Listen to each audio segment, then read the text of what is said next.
Cricket ইতিহাসের কিছু মুহূর্ত চিরকালের জন্য স্মৃতির পাতায় জমা হয়ে থাকে, তেমনি এক অবিস্মরণীয় বোলিং স্পেলে টেস্ট আঙিনায় নতুন এক মহাকাব্য লিখেছেন বাংলাদেশের এক তরুণ পেসার। তার আগুনে বোলিংয়ে চূর্ণবিচূর্ণ হয়ে গেছে প্রতিপক্ষের শক্তিশালী batting lineup.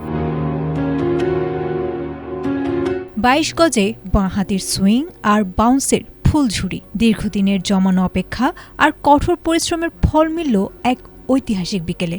Cameron গ্রিনকে leg before উইকেটের ফাঁদে ফেলতেই নিশ্চিত হয়ে যায় দেশের ক্রিকেট ইতিহাসের সেরা পেস স্পেল।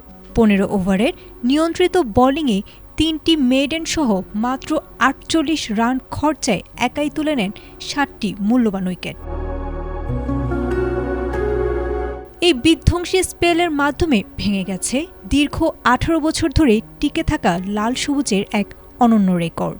২০০৮ সালে তৎকালীন পেসার শাহাদাত হোসেন রাজীবের ২৭ রানে ৬ উইকেটের রেকর্ডটি এতদিন ধরে চূড়ায় অবস্থান করছিল।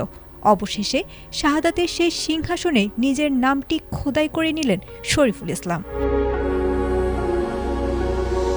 তবে এই রেকর্ডের পেছনে লুকিয়ে রয়েছে আরও এক অবিশ্বাস্য প্রাচীন ইতিহাস। অস্ট্রেলিয়ার বিপক্ষে বিশ্ব ক্রিকেটের বহু কিংবদন্তি বোলাররা এলেও গত ১৪০ বছরে যা কেউ করতে পারেনি, সেটাই এবার করে দেখালেন শরীফুল।